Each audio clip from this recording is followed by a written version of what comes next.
Mode में रखने के लिए अपने पास। जब आप स्कूल पढ़ने जाते हैं, आप सब लोग पढ़े हैं, हम लोग भी पढ़े हैं, तो क्लास जब चलती है, टीचर पढ़ा रहा होता है ना, तो कई तरह के बच्चे होते हैं। एक वो होते हैं जो बहुत ब्रिलियंट होते हैं, विद्वान बच्चे होते हैं, थोड़े से कुछ कमजोर होते हैं, थोड़े से और कमजोर होते हैं, थोड़े मीडियम भी होते हैं। तो जो बच्चे पढ़ाई में ध्यान रखते हैं उनकी समझ में आती है बात, और कुछ लोग जो पढ़ाई पे ध्यान देते हैं आपस में बात करते हैं, इधर उधर देखते हैं, खिड़की के बाहर झांकते हैं, एक दूसरे के हंसते रहते हैं, तो उनकी समझ में कोई बात नहीं बचती, नहीं आती।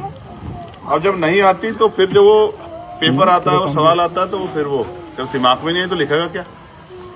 पेपर में सवाल आया तो उस पर फिर वो जवाब नहीं लिख पाया, जवाब नहीं तो नंबर क्या आता है? जीरो आता तो फेल हो जाता। तो परिवार वाले पूछते भाई ऐसा क्या हो गया कि आपको सुख सुविधा सब कुछ दी लेकिन आपके नंबर तो जीरो है, फेल हो गया आप? तो कहते हैं साहब बस ऐसे ही फेल हो गए। सच ये है कि जब अध्यापक पढ़ा रहे होते हैं तो बच्चे पढ़ते नहीं, और जब पढ़ते नहीं है तो फिर फेल होते हैं। तो जब मैं आज बताऊंगा कोई बात तो आप लोग फोन में घुसे रहोगे, तो फिर आप उस बात को सुन नहीं पाओगे। और जिंदगी में इतना काम है गरीब लोगों पे कि दोबारा सुनने का किसी के पास समय, दोबारा आदमी किस चीज को सुनता है जिसमें उसकी दिलचस्पी होती है। दिलचस्पी किस बात में है? क्योंकि यहाँ गरीबी है, बेबसी है, लाचारी है, बीमारी है, परेशानियां हैं, बहुत तकलीफें हैं। तो जिस बात पे उसको हंसी आती है, जिस बात से उसके मन में ठंडक पहुंचती है, जिस बात से उसको सुकून मिलता है, उसी बात को 2-2, 3-3 बार सुनता है। जैसे आपके फोन में कुछ इस तरह की वीडियो होंगी, रील होंगी, जिनको देख के आपका मन आनंद होता है, उन्हीं तो बार बार देखते हो। वरना इस देश में एक ऐसा भी समय था जब हमारे महापुरुष बाबा साहब अम्बेडकर पढ़ने के लिए विदेश में चले गए और जेब में पैसा नहीं था। यहाँ पैसे की कमी के कारण उनके 3 बच्चों की जान चली गई, इलाज नहीं करा पाए। तो जब चौथी जो बिटिया थी हिंदू, वो इधर बीमार हो गई, उधर बाबा साहब विदेश में पढ़ रहे थे, तो बाबा साहब ने पत्र लिखा माँ रमा को, और उस पत्र में उन्होंने लिखा कि रमा, जितने पैसे मेरे पास थे उनसे मैं पढ़ाई की फीस मैंने जमा कर दिया, मेरे पास इतने पैसे नहीं है कि मैं भरपेट भोजन भी कर सकूं, तो मैं कई दिन तो भूखा रहता हूं। और कभी कभी जो ब्रेड पुराना हो जाता है, आप देखो दुकान से ब्रेड लाते हैं ना, तो उसका एक समय होता है, उसके बाद वो बेकार हो जाता है। तो जो ब्रेड खराब हो जाता है, उस ब्रेड को मैं ले आता हूँ कम पैसों में खरीद के, तो चाय नहीं मिलती तो उसी के साथ में पानी में भेज के उसको खा लेता हूँ। इस तरह से मैं अपने जीवन को किस तरह जी रहा हूँ। अगर तेरे पास कुछ पैसे हो तो मुझे भेज दे, तो मेरे खाने की व्यवस्था हो जाएगी। जब बाबा साहब ये बात लिख रहे थे तो माँ यहाँ क्या कर रही थी? रमा यहाँ क्या कर रही थी? रमा माँ गोबर के उपले बना बना के, कचरा बिन बिन के अपने बच्चों को खाने की व्यवस्था कर रही थी, इनके लिए इलाज की व्यवस्था कर रही थी। तो माँ रमा ने वो सारे पैसे जो 38 रुपए करीब जोड़े थे मेहनत करके, वो बाबा साहब को मनी ऑर्डर से भेज दिए, क्योंकि बाबा साहब की पढ़ाई में कमी ना आए। आज भी हमारे माँ बाप यही करते हैं कि अपने बच्चों की पढ़ाई में कमी ना आए, तो अपने लिए जूता नहीं खरीदते, चप्पल नहीं खरीदते, जर्सी स्वेटर नहीं खरीदते, और कोई सुख सुविधा चाहिए वो नहीं खरीदते, लेकिन अपने बच्चों को पढ़ाते हैं। क्योंकि हम भी आज भी महापुरुषों के रास्ते में। तो देखो, वहां से यहाँ तक का सफर जब अधिकार नहीं थे और आज अधिकार है, तो ये आसान नहीं है, बहुत कष्ट है हमारे महापुरुषों में, तब जाके हमें अधिकार है। आज नौकरी रोजगार भी मिल गए हैं, सम्मान का जीवन भी मिल गया, अच्छे घर भी हो गए, लेकिन अब मैं महसूस कर रहा हूँ पिछले 10-12 साल से पढ़ाई में कमी आई। हमारे बच्चे पढ़ कम रहे। पहले लोग पढ़ने नहीं देते थे, अब उन्होंने पढ़ाई में दिलचस्पी कम की। पता नहीं क्यों उनको ऐसा लगता है कि बिना पढ़े वो आगे बढ़ सकते। एक गलती तो ये हो रही है। दूसरी, जो लोग कामयाब हो गए, कड़वी है, पता नहीं आपको कैसी लगेगी, अब वो नौकरी रोजगार लग गए, तो वो कहते हैं कि हमें लड़की वो चाहिए जो बहुत पढ़ी लिखी हो, और दहेज में मुझे सोने की अंगूठी चाहिए, मेरी माँ को भी, मेरे भाई को भी, मेरे जीजा की, मेरी बहन की, उनकी अंगूठियां चाहिए, और बिना गाड़ी के तो मेरा सम्मान होगा ही नहीं। अब वो भैया गाड़ियां मांगने लगे। तो अमीर आदमी यहाँ तो शादी कर सकता, गरीब तो नहीं कर सकता। गरीब अगर करने की कोशिश करेगा तो कर्ज लेगा, जो जमीन है उसको बेचेगा या उधार लेगा, उसको उतारते हुए उसके बाल भी साफ हो जाएंगे और पैर भी, चप्पल भी गिर जाएंगे। ऐसे समाज से कभी आप समाज का निर्माण नहीं कर सकते। आज हमारे लोग 13वीं में, जन्मदिन पे और तमाम तरह के आयोजन पे कई सौ की संख्या में इकट्ठा होते हैं। जो सशक्त समाज है वो ऐसा नहीं करते, वो 2, 4, 10 लोग बुला के अपना कार्यक्रम कर लेते हैं। रघुवीर बाबूजी, गुरुजी शांत हो जाओ। अगर आप पे कोई अच्छी बात है तो आप बता दो, वरना उधर चले जाओ।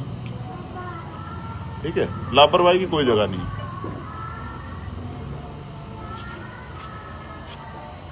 तो जो सशक्त समाज है वो मृत्यु बहुत छोड़ रहे हैं, बुराइयों को छोड़ रहे हैं। हमारे लोग चिप पकड़ रहे हैं उसको। हमें ऐसे काम करने चाहिए जिससे हमारा भला। अच्छा एक बात बता, एक आदमी के यहाँ दुख सुख हुआ, उसके यहाँ 400 लोग नृत्य भोज करेंगे तो उसका बेड़ा गर्क नहीं होगा तो क्या होगा? आपको बताओ। छोड़ना चाहिए हमें इन सब चीजों को। नृत्य भोज छोड़ना चाहिए। शादी सगाइयों में, ब्याह में कम आयोजन करने चाहिए। और जो आयोजन कर रहे हैं उसमें कम लोगों को बुलाना चाहिए। क्यों बेकार के ऊपर? कितना खाना खराब होता है, तमाम तरह की परेशानी काहे को कर रहे हैं हम सब चीजें? इसका मतलब हम बुद्धू बन गए और बुद्धू लोग चाहे कुछ बर्बाद होते रहे, उनको कौन पूछ रहा है? हम अपने महापुरुषों के रास्ते पे नहीं रहे। हमारे महापुरुष तो रास्ता दिखा गए और वो रास्ता तो जब आप पढ़ो लिखोगे तो पता लगेगा आपको रास्ते।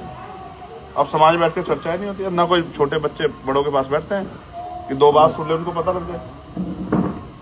अब समाज अजीब उसमें हो गया। अब फिर हम दोबारा जिम्मेदारी उठाने की समाज को जाके समझाएं कि भाई बाबा साहब अम्बेडकर की जयंती पे डीजे बजा के नाच के कूद के काम नहीं चलेगा, गाने बजा के छाती पे हाथ मार कर पीट कर डांस करके काम नहीं चलेगा, बाबा साहब के विचार पे चल के काम चलेगा। ठीक है, बड़े बड़े बोर्ड लगाने से काम नहीं चलेगा। बाबा साहब की सीख को अपने घर में पहले लाना पड़ेगा, अपने अंदर डालना पड़ेगा, फिर अपने परिवार में डालना पड़ेगा, फिर पड़ोसी सबको सिखाना पड़ेगा, तब जाके बदलेगा। और नहीं बदलोगे तो फिर कुछ भी नहीं बदलेगा। आप मेरी बात को याद रखना। नौकरी रोजगार है नहीं, अब खत्म हो गया। नौकरी रोजगार नहीं, प्राइवेट में आपका कोई हिस्सेदारी नहीं है, तो आप आने वाले 10-15 साल में देखना आप पीछे चले जाओगे। जैसे एक पेड़ हरा होता है, बहुत मजबूत हो जाता है, छांव देते हो, छांव देता है, फूल देता है, फल देता है, लकड़ी देता है, फिर वो सूख जाता है। तो जो समझदार समाज होता है वो दूसरा पेड़ लगा लेता है जब देखता है भाई ये पेड़ खराब हो रहा है, भाई इसमें वो लग गई है, दीमक लग गई है, इसमें ये उम्र होती है हर चीज की। आपने पेड़ लगाया होगा, जैसे आप बाबूजी 72 साल के हो, कोई भी पेड़ की एक उम्र होती है ना, कि हर चीज की उम्र होती है भाई। बचपना रहता है, जवानी रहती है, बुढ़ापा आता है, तो हर चीज की एक उम्र है। तो जो पेड़ आज लगाया वो सूखेगा ही 20-30 साल में, 40 साल में सूख जाए, 50 में।